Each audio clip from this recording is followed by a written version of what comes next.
এর মাঝেই আজকে এই সুন্দর আয়োজন যারা করেছেন, যে বা যারা অনেকটা নিজের প্রতিভা খাটিয়ে এত সুন্দর আয়োজনের ব্যবস্থা করেছেন, আল্লাহ রব্বুল আলামিন তাদের প্রতিভাকে আরও উদ্ভাসিত করে দিন।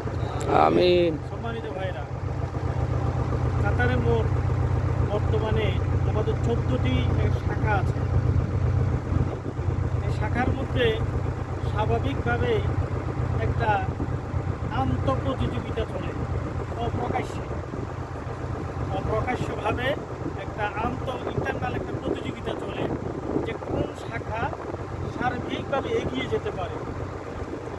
আমার কাছে মনে হচ্ছে যে বুদ্ধিভিত্তিক দিক থেকে ইবনুল কাইয়িম এক ধাপ এগিয়ে গেল, আলহামদুলিল্লাহ।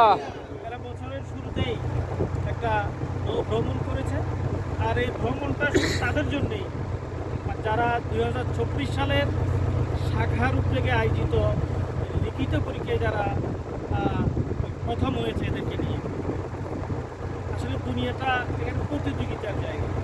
আপনি কর্মক্ষেত্র বলেন অথবা ব্যবসা ক্ষেত্র বলেন, আপনার চিন্তা চেতনা বুদ্ধি দিয়ে, আপনার প্রতিভা দিয়ে আপনি যদি সর্বক্ষেত্রে প্রতিভার স্বাক্ষর রাখতে পারেন, আপনি আপনার প্রতিযোগিতায় আপনি বেস্ট হবেন।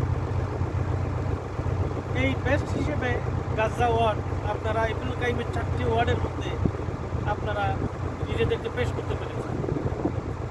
আমি আশা করব আগামী দিনে এই শিক্ষণীয় একাডেমিক যত প্রতিযোগিতা থাকবে আপনাদের এই ধারা আপনারা অব্যাহত রাখবেন ইনশাআল্লাহ। দ্বিতীয় যে বিষয়টা আমি বলতে চাই যে পৃথিবীতে যত ধরনের প্রতিযোগিতা আছে, হোক যুদ্ধ, হোক অর্থনীতি, হোক রাজনীতি বা সমাজনীতি, যত ধরনের এই জাতীয় প্রতিযোগিতা হয়, সব ধরনের প্রতিযোগিতায় ওই সমস্ত ব্যক্তিরাই এখানে বিজয়ী হয় যারা ইলমিয়ানা দিক থেকে, জ্ঞানের দিক থেকে নিজেদেরকে সর্বোচ্চ শিখরে সমাসীন করতে পারে।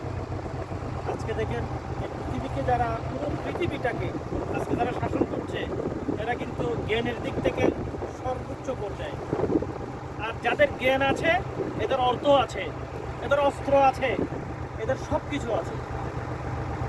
আপনারা দেখছেন না যে ছোট্ট একটা রাষ্ট্র ইসরায়েল আমেরিকায় গ্রাস করে রেখেছে, আমেরিকার উপর ভর করে পুরো পৃথিবীটাকে এরাই চালাচ্ছে। আর জ্ঞানের দিক থেকে, প্রযুক্তির দিক থেকে, অর্থের দিক থেকে, ব্যবসার দিক থেকে পুরো পৃথিবীতে এরাই ফার্স্ট। এর অর্থ হচ্ছে যে কোনো ধরনের প্রতিযোগিতায় জ্ঞানের, বিজ্ঞানের কোনো বিকল্প নেই। এই জন্যে আমরা যারা কোরআন শূন্য পরিশোধ করি, আমাদেরকে শুধু এই প্রবাস জীবনে এসে কাজ কর্ম নিয়ে, নিজের ফ্যামিলি নিয়ে ব্যতিব্যস্ত থাকলে হবে না। আমাদেরকে জ্ঞানের দিক থেকে যোগ্যতা অর্জন করতে হবে। ইনশাআল্লাহ। জ্ঞানের দিক থেকে আমরা যোগ্যতার স্বাক্ষর রাখতে পারি, এক্ষেত্রে আমরা নিশ্চয়ই দুনিয়ায় এই পৃথিবীকে যারা বিজয়ী হয়, আমরা বিজয়ী বেশি নিজেদেরকে পেশ করতে পারবো ইনশাআল্লাহ। ইনশাআল্লাহ। 3 নম্বরে আমি যে কথাটা বলবো যে যত ধরনের প্রতিযোগিতা আছে, সব প্রতিযোগিতার ভিতরে বড় প্রতিযোগিতা হলো এখানে আপনি যতভাবেই বিজয়ী হন, আখেরাতে আপনি যদি বিজয়ী হতে না পারেন, তাহলে এই বিজয় হওয়া অসম্ভব। এই জন্যে আমাদেরকে আমাদের যাবতীয় কাজ কর্ম, দাওয়াতি কাজ, আমাদের চাকরি, আমাদের ব্যবসা, আমাদের পারিবারিক জীবন, সব কিছুর মূলেই যদি আপনি আখেরাতকে প্রাধান্য না দেন, আখেরাতের সেই চূড়ান্ত প্রতিযোগিতায় বিজয়ী হওয়া সম্ভব হবে না।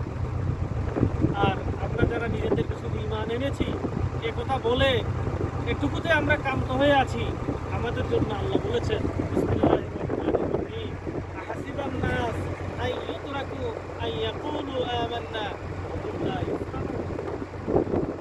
যে ঈমান এনেছি এ কথা বললেই কি তোমাদেরকে ছেড়ে দেয়া হবে? আমি কি তোমাদেরকে যাচাই বাছাই করব না?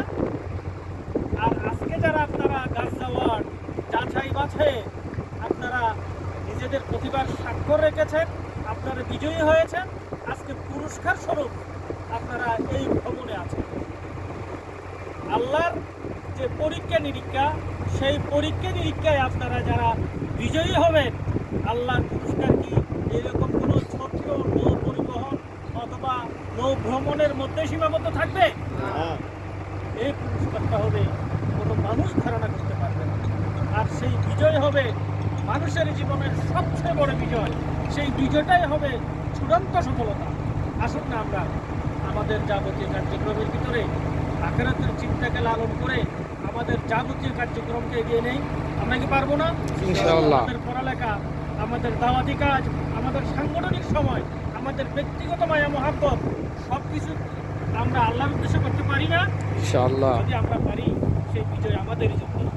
আল্লাহ পাক রব্বুল আলামিন আমাদেরকে যাতে, আমি সহ আমাদের প্রত্যেককে যাতে আখিরাতের চিন্তা লালন করে এই যে পৃথিবীর প্রত্যেকটা পরতে পরতে যা কিছু আমরা দেখছি, প্রত্যেকটা কিছুর ভিতরে যাতে আমরা আল্লাহর অস্তিত্ব খুঁজে বের করি।